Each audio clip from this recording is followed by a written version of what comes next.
Hey guys, welcome back. Today we're just going to go ahead and sit down and give you an update on the whole foster parenting situation going on here. Missy's starting to have visits, so we're going to get a little bit into how visits are going with this whole COVID. And these are her actual first visits that she's receiving with her family since I've had her. And I've had her since January maybe. And she's now just being able to start seeing her family. So we're getting into a little bit of that and how that's going and the adjustment of everything, all that good stuff. So we're gonna go ahead and give you an update because I haven't updated you guys in a while.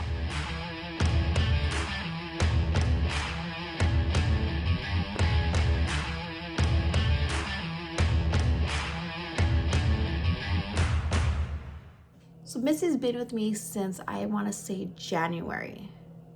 I would say about January, the beginning of the year, the very beginning of the year, I got her. And she hadn't been able to see her family. She was going through, and that's the big problem, is she was going through changing in social workers. And when you go through a change in social workers, a lot of these kids sometimes have multiple social workers because they don't stick with them very long. And that's been my experience. I think every child, and I've had 3 so far, and each one had multiple social workers throughout. Or if it wasn't social workers changing, it was therapists. People are always changing for whatever reason. Cases were being switched around, which kind of would hold everything up. And that's the frustrating, because as soon as a child gets comfortable with somebody, it seemed like they would change on them. So that's the frustrating part, and especially when you're trying to get a hold of people and get information on the child. When you first have them and they're switching social workers or therapists or whatever it is a little bit of a struggle. So that's been my problem. Once COVID started, that's when she was assigned her social worker. So she met her once, and then everything else after that has been just a once a month phone call, just seeing how everything is. So they finally approved that she can have monitored visits with certain families. Some she can have non-monitored visits. So the non-monitored visits, they just pick her up or meet somewhere, and she'll go for the day, whatever they do their thing. Sometimes they go to the beach, whatever it is that they do, and then they'll come back. So she really enjoys that because she's able, just to be around her family, and it gets her away because she really needs that. Then she does have her monitored visits, which that's the part that's a little bit harder, because there's nowhere for us to go and meet. So far right now we're meeting in a parking lot, because the park, she's a little bit older, so she doesn't want to be at a park playing, and then you can't play on the swing, so you're just kind of sitting at the park. So that's kind of a problem.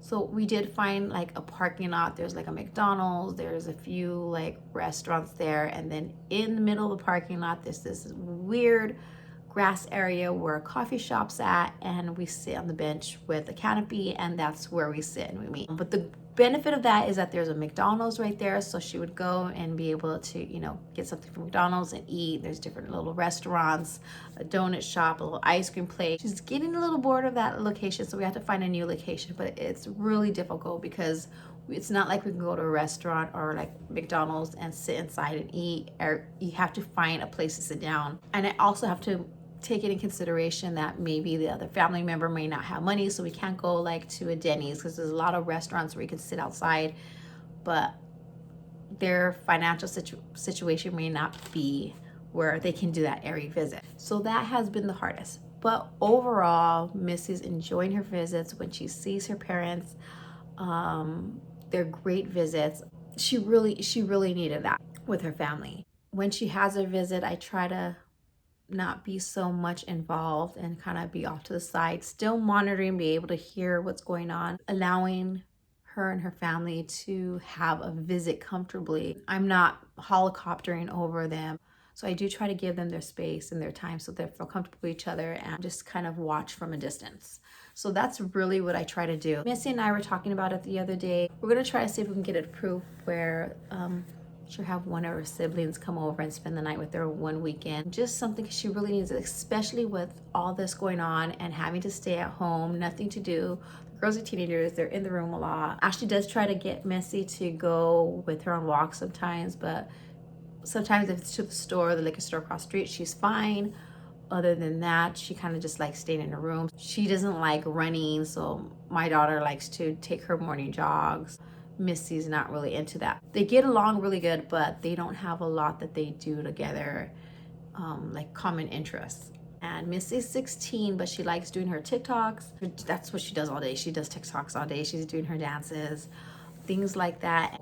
So I'll invite my nieces over, and they're like 8, 9 years old, 6 years old, and they come over and they have a good old time with her doing the little TikTok dances. Missy goes over.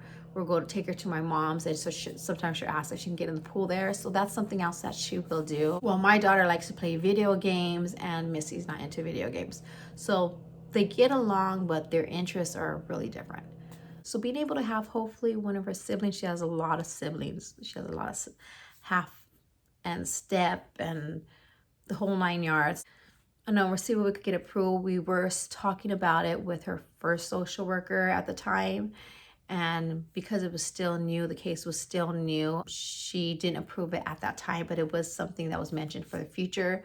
So hopefully with this new situation, and it's been a while, hopefully she can get something like that approved. So we'll see how that goes. So I've been really blessed with this placement. Everything's been really smooth, no issues with the family, nothing. And that's kind of always a problem because you tend to be the bad person or the bad guy. And from the start, I received calls from her family saying, I want her to feel comfortable because she can't be with me. I want her to feel comfortable in your house. I want her to be able to talk to you. They understand from the very beginning that if we work together, it's going to make it easier on Missy. And that's everyone's first priority is Missy. So I've been really, really blessed with this placement. So that's all I have right now for you. I do make these videos in case you are interested in becoming a foster parent or you have any questions on it. This way you can follow along a little bit on my experience. Okay guys, that's all I have for you today. Don't forget to give me a thumbs up, hit that notification bell, and subscribe to my channel. This way you're notified whenever I do post a video. I do make related videos. You can have my fostering update videos, and then don't forget about my Foodie Fridays that I have on every Friday. All right guys, so till next time, I'll see you in the comments below or my next video, whichever comes first. Have a blessed day.